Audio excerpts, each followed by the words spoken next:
This episode of the podcast is brought to you by Mapper Forward's first on-demand workshop, How to Become a Coffee Consultant. Available now online for you to learn at your own pace with a certificate available upon completion. Click the link in the show notes to access today for just €50. Welcome to the Daily Coffee Pro by Mapper Forward, friends. I'm your host, Lee Safar, and this is our final episode of our 5-part series with Simon. Simon, we are talking about acquiring coffee knowledge, and we are ending this series on critical thinking. I think a big reason that this podcast was started,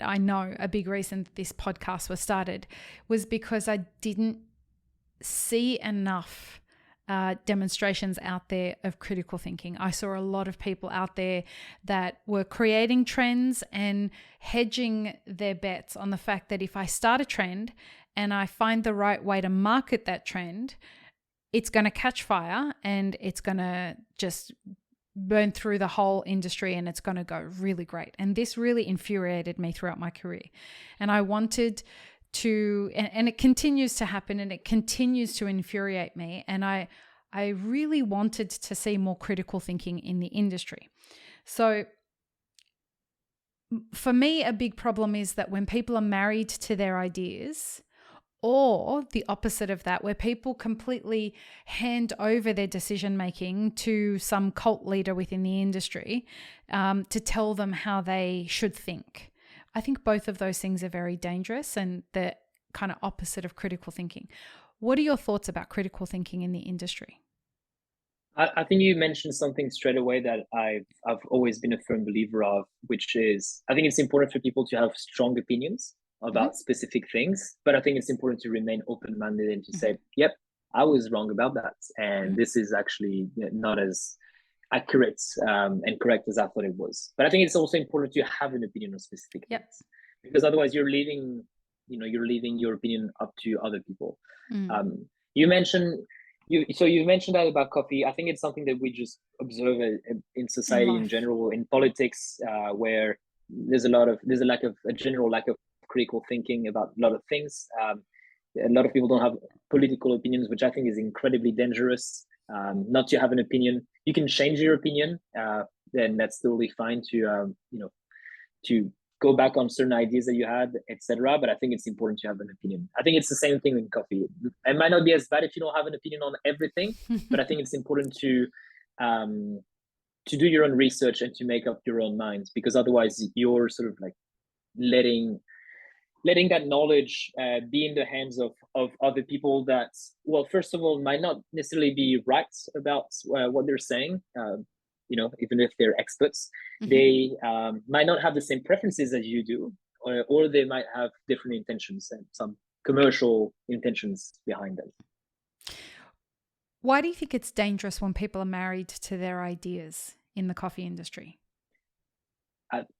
I think it applies to just to other things in coffee, but the fact that you're not growing, the fact that if you're stuck with a specific, I think it's important to be, if you're firmly believing that something is right and you just feel it with your guts, then it's important to stick to what you believe in. But I think not necessarily seeing the other side of the coin and not being open-minded enough is also where you start to stagnate and you stop learning and you stop growing. Because when you get stuck into your ways, this is when you're also not growing anymore. You're not looking at different ways of doing things. You're not looking at constant improvements. I think this is something quite dangerous, because you're going to stagnate. And in business, that might mean you look at cafes that didn't innovate, didn't change their menu, and are still making coffee the same way as we did 10 years ago. These cafes are slowly dying. They're not doing the same volume as they were doing before. And it's, again, true in other types of businesses and industries. Innovation, staying on top of the industry, looking at different ways of doing things, like constantly looking at improving different aspects of the business, whether it's sales, logistics, marketing, innovation of products and services. I think it's important in general to just stay relevant and to have the knowledge is the most accurate, as accurate as possible. But it's challenging, it's confronting. We spoke about that in the previous one on accessibility. It's unsettling for people to sort of like say, oh, I was so wrong about this specific idea. people often look at a trend or an idea as either being binary, like it's either right or it's wrong. Mm-hmm. And it's usually never one of those two things. It's usually all grey. And the complexity of that is never what we want to listen. That's never the answer we want to hear. We never want to hear, it's more complicated than that. It's because we're looking at, when we make decision making process in everything in our daily lives, like it needs to be as simple as possible. There's just too much information. So if you can just pick like A or B or right or left, that's much easier. So using binary systems for a lot of things, for a lot of topics, for decision making and getting information and getting knowledge is the easiest way to get knowledge and get information. But it's often not the right way, because everything is nuanced, especially when you're dealing with a product that's incredibly complex. So subjective. Like coffee, I mean, first of all, there's that objective and subjective element into itself, because it's a sensory, like food, so like drink, culinary products. But it's just like a chemically diverse and complex product as well. And when we talk about brewed coffee, when we talk about water, and we're talking about coffee itself, it's a organic product, and water, like they're both incredibly complex. They both go through multiple phases that are incredibly complex. So it's of course it's never going to be binary. It's never going to be white or black. It's always going to be very, very gray. And then you add, if you don't mind me saying, then you add another complexity to it, which is the majority of people who drink coffee are adding sugar and milk to it. And so the way that they experience it is very different to the way that we as professionals experience it. So we're making these assumptions, well, not assumptions, we're making these judgments on whether something this is the right way or that's the right way, without taking into perspective the person who's consuming it. We studied behavioral science and marketing in my university degrees. And one of the things that we looked at is, for example, if you're a big firm and you want to launch a new product, like let's say you're Coca-Cola and you want to launch a new flavor, and you're thinking, are we going to do blueberry flavored Coca-Cola, or are we going to do raspberry? We're talking about millions of dollars of investment into distribution, marketing, and product R&D. That's going to be backed by behavioral studies. Like we're going to give these two products and prototypes to people and observe how they react, and we're going to put them on shelves and see how people look at the packaging and react to that, and we're going to make a big decision based on that. And everything is going to be based on evidence. I haven't seen many roasters inviting, well, first of all, doing a segmentation of the market in a specific city or area, then taking a representative panel and sample of that crowd, and then looking at what profile of coffee this specific segment, like different segments, enjoy, and what they're looking for, and what attributes in coffee they're looking for. There's sort of like methodology. I've never come across that in specialty coffee. It's a lot of work, but that's the only way to sort of decide what's right and what's wrong.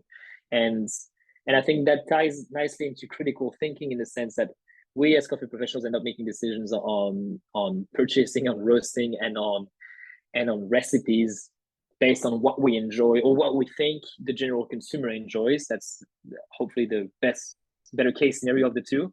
That is often like way off what people enjoy in general. And we do see that in Europe a lot, where most European countries have this long tradition of serving, well, Robusta and dark roasted coffee, where coffee has been widely accessible in Europe in coffee houses for centuries now. But the tradition was to drink defective coffee, mostly Robusta, and incredibly dark roasted. So coffees are lower acid, that have this intense bitterness. They are very full bodied. And then when the specialty coffee movement arrived in Europe, all of a sudden you start seeing roasters like roasting incredibly light and serving coffees that taste more like a tea than a coffee. And then there's a huge shock of culture between people like my parents, who are getting towards their 60s and are used to drinking bitter coffee, and all of a sudden coffee tastes floral, and it's light bodied, and it's got this silky tea like texture, and it's got acidity. Where did that acidity come from? I've never experienced acidity in coffee. Like, it shouldn't be fruity, it should taste like chocolate and charcoal and rubber. So it's just like such a gap. And I think the lack of critical thinking in the product development and into the decisions that we make is responsible for that. Yeah. I feel like we need more of an open-mindedness in the industry if we're going to move the industry forward into, greater profitability, adaptation to what's happening with global economics and geopolitics, also what's happening with technology. And for me, when it comes to critical thinking, the technology part and innovation plays a really important role in how we're going to move forward with the introduction of things like AI and the introduction of, an important part here. We have a labor shortage, a global labor shortage, and technology and innovation is solving those problems. And yet there is this pushback on people saying, but if we're using technology, well, we're not really making coffee anymore. Well, we've got to solve a problem. The problem is a very real problem. Yeah, Go the ahead. labor shortage. Yeah, no, I agree with everything you said on that specific topic. I'm so surprised that a lot of people are.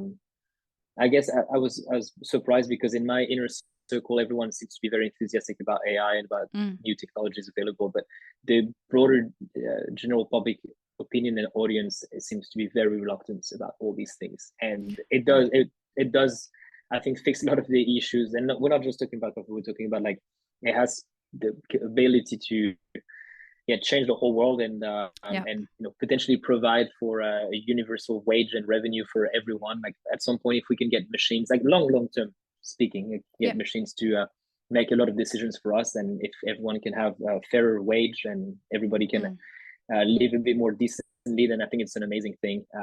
But again, I think it's about seeing, like looking at all the different aspects of it and looking at the pros and cons of literally everything. Again, it's not as binary. Like AI has, and just new technologies have their pros and cons. Like there are some dangerous things that can come with them, and it's about just nuancing everything. It's about like understanding the intricacies of it, and learning what's a good thing about it.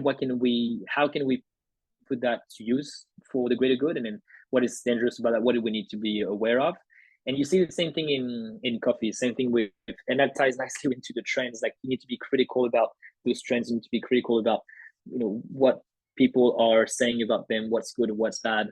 You need to be critical about trendsetters and people who are experts in, or who are defining themselves as experts, again, because truth is relative to time and space. So I think it's important to be constantly critical about everything, playing the devil's advocate. Again, you don't want to fall into this cynicism circle. And I think as a Frenchman, French are very good at being cynical, and it's something that we're taught at school. Actually, we're taught how to challenge everything. And I remember in high school and even in middle school, in high school, people just challenging what the teacher was saying, but why is this and why is that, and sort of like challenging their authority, which I think from a different perspective can be a lack of disrespect. It can be disrespectful. It can be a lack of respect. But we've always sort of like, I guess it's cultural once again, always had this idea that, the teacher has this obviously like expert figure, but not everyone. People can be wrong. Like even authority. teachers can make but even people in authority can be wrong. Absolutely. And I think we need to dissociate ourselves from this idea that if someone says something, it is necessarily true. If I read it, it is necessarily true. If it has some scientific terminology, or if it's backed by a scientist, it is necessarily true. Like that's not the case. Again, we've known about global warming for almost 60 years now, and scientists were paid by big petroleum and energy companies to basically say the opposite of that and say there's no link between global warming and fossil fuel. So that needs to be challenged. Everything needs to be challenged. What makes it difficult to do, and the reason why we don't necessarily do it, and not just in coffee but in life in general, is it's so time consuming. It's time consuming to get information. It's time consuming to simulate that information.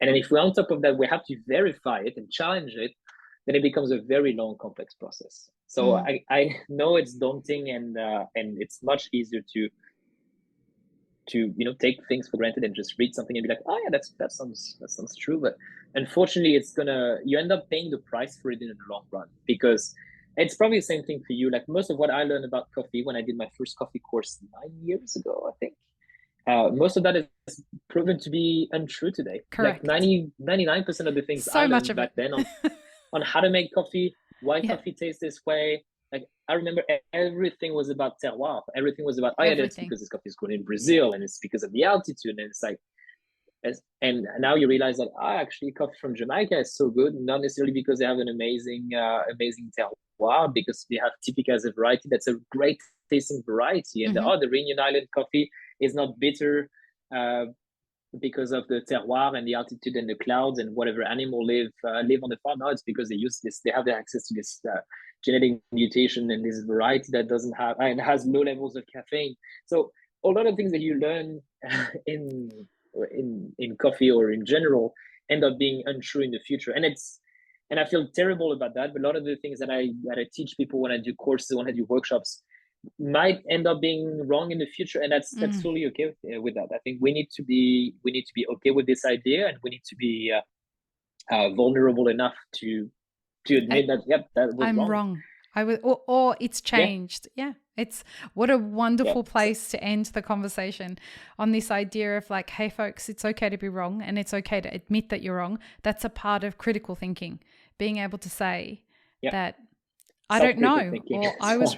Yes, it's just wild. There's something that I've been doing for years, and if that's something that, I mean, I'm sure some other people will benefit from that.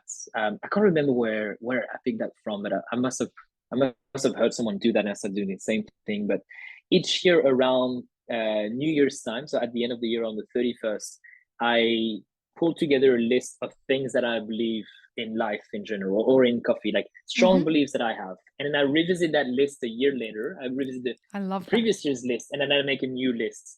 And then I go back to the last year's lists. And so I have a category that's for coffee, and I have a category that's for just things in life, and like ideology and politics, etc.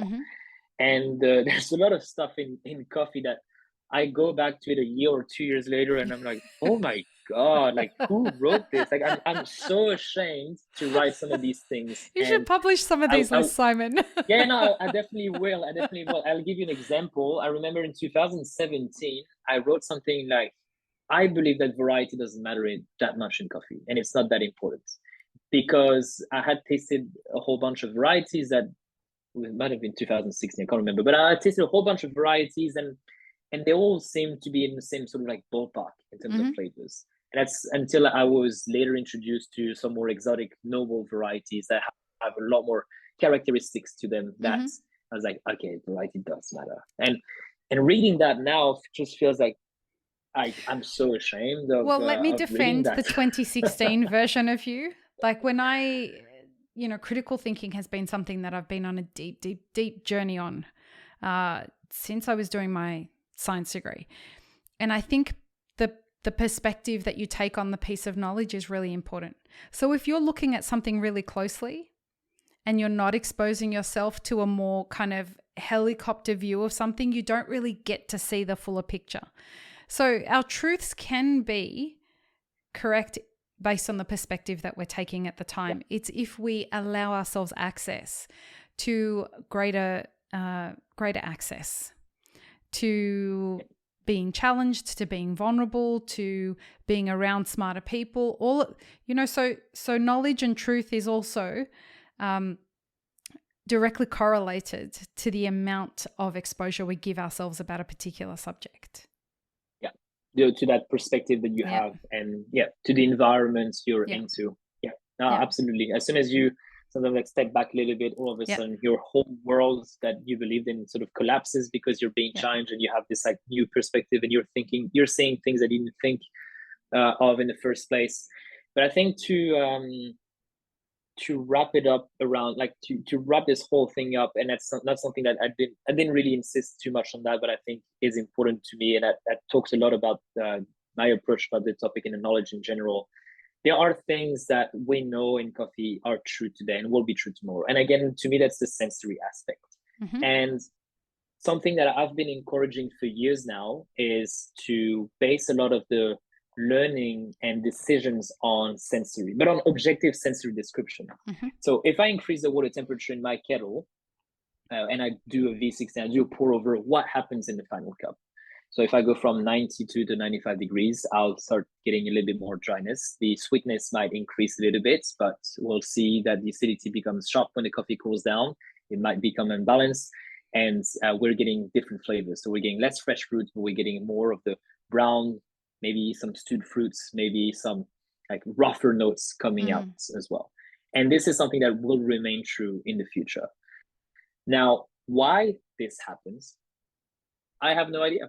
I don't know why, coffee tastes more bitter than it is when you're using a hotter water temperature. I don't know why coffee is more acidic when you're using a coarser grind setting. I have no idea why sulfate brings bitterness when you introduce it to water.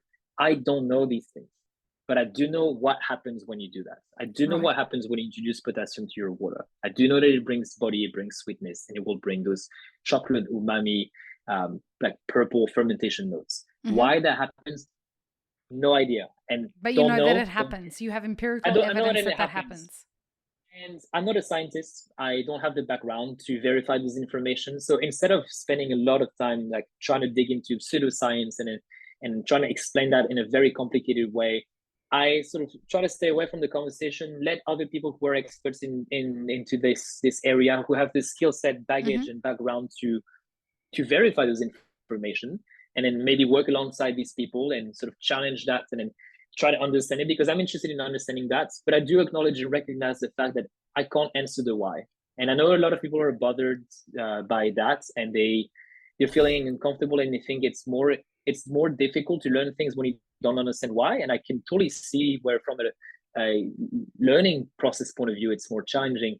But I think this is where looking at things from looking at things from a coffee point of view, in coffee from a scientific point of view, is not always better if you want to learn how to make better coffee, how to roast better coffee, etc.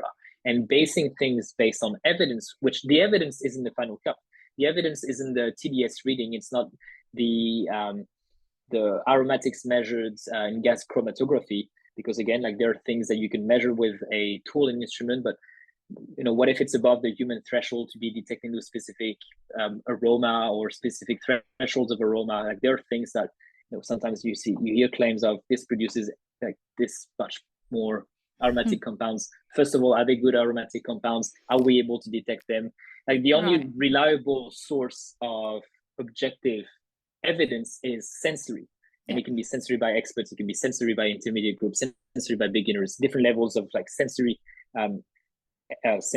assessments. But to me, the important thing is to focus on the what and not necessarily on the why, and being critical about these things. That will help you, I think, gain so much more access to knowledge. I wish I had done that from day one. I wish I had sort of like both. Entirely skip the why things happen, focus on the what's, and then I would be a much more knowledgeable and accomplished coffee professional. Again, I know it's disturbing, and I know it's unsettling for certain people, but something that I think triggered that in me was when I was watching this cooking show, and they're putting a chef against a food scientist, and I can't remember what it's on YouTube. I watch so much cooking shows and stuff, and in all of these episodes, the food scientists like knew exactly what the chemical reaction was during the Maillard reaction of like baking cookies, but they couldn't bake cookies to save their lives. Like it was, they could but the chefs with a lot of intuition knew that if I do this and if I do that, this is what's going to result in my cookie. I'm going to get more of that chewiness if I do this. Why? Don't know. Don't care. I can't explain I'm it. Just gonna but do I it. know that. Exactly. I know that if I melt my butter versus like using solid butter, it's gonna bring more chewiness. And I know that if I freeze the cookies, the cookie dough before baking it, it's not gonna spread as much, and then the fats are gonna be contained more. Why? No idea. I don't care. And again, but who would you rather get a meal from? Like a Michelin star chef or a food scientist? And I think this sort of like talks to the arts versus science side of coffee. Like to me, there's like a spectrum where you have like arts on one side, and then like the art vision and the science vision. And I used to believe that coffee was science and it wasn't an art. I used to firmly believe that. And that's again one of those things that I believed in the past and that I wrote at the end of maybe 2015 saying coffee is a science. Approaching coffee from an arts perspective makes no sense. And now I actually do believe I'm probably like the opposite of that, where... Well, folks, go and read the article because, excuse me, the article that's in the links, because that's what you talk about quite a lot in this article. So, yes. And you demonstrate it. Like you start the article off by saying, I'm not a scientist, but XYZ, you know, I'm... Yeah. And this is where the idea of believing who you believe and why you believe them is an important part of critical thinking. And I think what you're saying quite eloquently, Simon, is this idea that the evidence needs to come from you.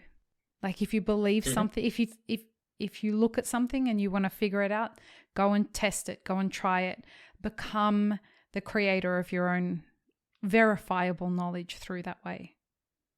Yeah. No, it couldn't have said it better. Like you wrapped it up perfectly. Thanks. You have I don't think I've said this to you in our conversations, but you have contributed more to the Australian coffee industry than I think you realize. And I wanted to thank you for that.